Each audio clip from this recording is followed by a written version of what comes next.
नमस्कार। आज के इस एक्सप्लेनर में हम बात करने वाले हैं भारत के राजनीतिक परिदृश्य के एक बेहद अहम और चर्चित विषय पर, नरेंद्र मोदी।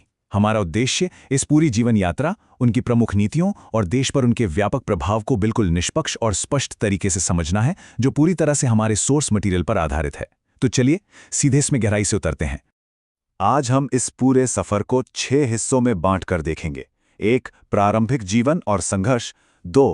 राजनीतिक सफर की शुरुआत। 3. गुजरात के मुख्यमंत्री के रूप में उनका समय। 4. प्रधानमंत्री और उनके प्रमुख कार्य। 5. विदेश नीति और इंफ्रास्ट्रक्चर। और 6. व्यक्तित्व और आलोचनाएं।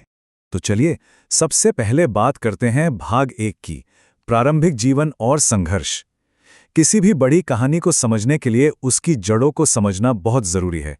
जरा सोचिए, 1950 में वडनगर के एक बेहद साधारण परिवार में जन्म, बचपन में रेलवे स्टेशन पर पिता के साथ चाय बेचना और फिर वहां से निकलकर ग्लोबल लीडरशिप और इंटरनेशनल अवार्ड्स तक पहुंचना।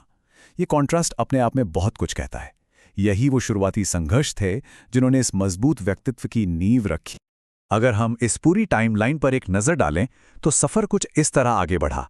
1950 में जन्म, फिर युवावस्था में आरएसएस और बीजेपी से जुड़ाव, 2001 में गुजरात के मुख्यमंत्री के रूप में पहला बड़ा ब्रेक, और फिर 2014 और 2019 में भारत के प्रधानमंत्री के रूप में वो ऐतिहासिक जीत। अब आते हैं भाग 2 पर, राजनीतिक सफर की शुरुआत। आखिर इस सफलता की राजनीतिक नींव कैसे रखी गई? पॉलिटिकल साइंस की पढ़ाई के साथ साथ उनका संगठनात्मक विकास असल में 3 मुख्य स्टेप्स में हुआ। पहला था युवावस्था में आरएसएस यानी राष्ट्रीय स्वयंसेवक संघ से जुड़ना। दूसरा कदम था बीजेपी में शामिल होना। और तीसरा, संगठन के भीतर अपनी कड़ी मेहनत और बेहतरीन रणनीति के दम पर तेजी से ऊपर उठना। यहां से कहानी एक नया मोड़ लेती है। भाग 3, गुजरात के मुख्यमंत्री। संगठन से प्रशासन की ओर ये उनका पहला बड़ा कदम था। ये जो नंबर 4 है ना, ये बहुत अहम है।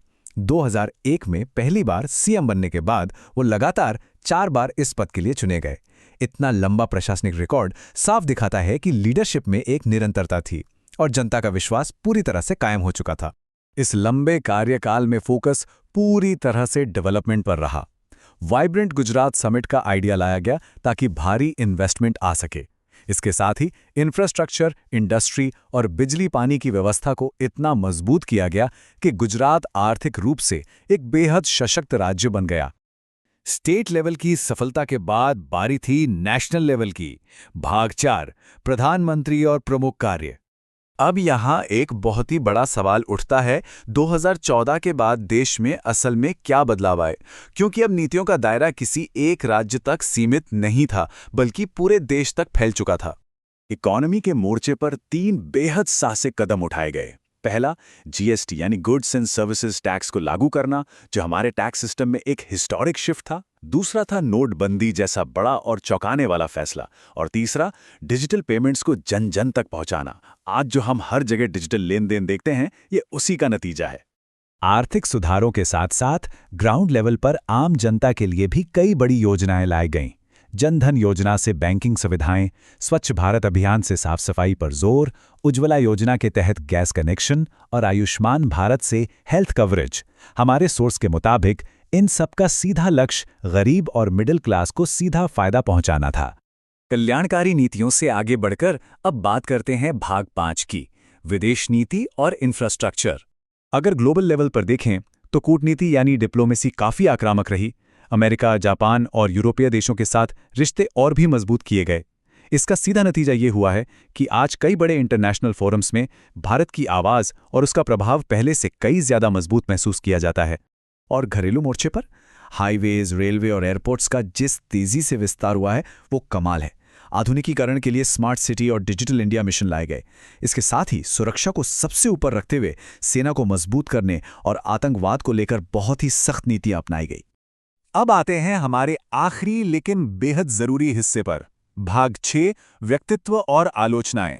लीडरशिप की बात हो और मन की बात का जिक्र ना हो, ऐसा तो हो ही नहीं सकता। मजबूत फैसले लेने और राष्ट्रवाद के साथ साथ रेडियो के जरिए सीधे जनता से जुड़ने का ये तरीका बिल्कुल अलग था। इसने उस पुराने एक तरफा भाषण वाले सिस्टम को तोड़कर डायरेक्ट कम्युनिकेशन का एक नया मॉडल ही खड़ा कर दिया। लेकिन देखिए, इस एक्सप्लेनर में हमें पूरी तस्वीर को एक संतुलित नजरिए से देखना होगा। एक तरफ तो वो एक बेहद स्ट्रांग और इन्फ्लुएंशियल ग्लोबल लीडर के रूप में देखे जाते हैं, जिन्हें दुनिया भर से कई सम्मान मिले हैं। लेकिन दूसरी तरफ सोर्स हमें यह भी याद दिलाता है कि नोटबंदी और जीएसटी जैसी नीतियों पर समाज में भारी बहसें भी हुई हैं। विपक्ष ने लगातार नीतियों की कड़ी आलोचना की है और लोकतंत्र तथा आज़ादी जैसे गंभीर मुद्दों पर चिंताएं भी जताई गई हैं। एक न्यूट्रल एनालिसिस में इन दोनों ही पक्षों को समझना बहुत जरूरी है। तो कुल मिलाकर एक रेलवे स्टेशन से शुरू होकर देश के सर्वोच्च पद तक पहुंचने की ये कहानी निस्संदेह असाधारण है। लेकिन जाते जाते एक बड़ा सवाल हम आपके लिए छोड़ना चाहेंगे। इन सभी व्यापक नीतियों और इस पूरी राजनीतिक यात्रा ने असल में भारत के भविष्य को किस तरह से आकार दिया है, इस पर सोचिएगा जरूर। आज के इस एक्सप्लेनर में हमारे साथ जुड़ने के लिए आपका बहुत बहुत धन्यवाद।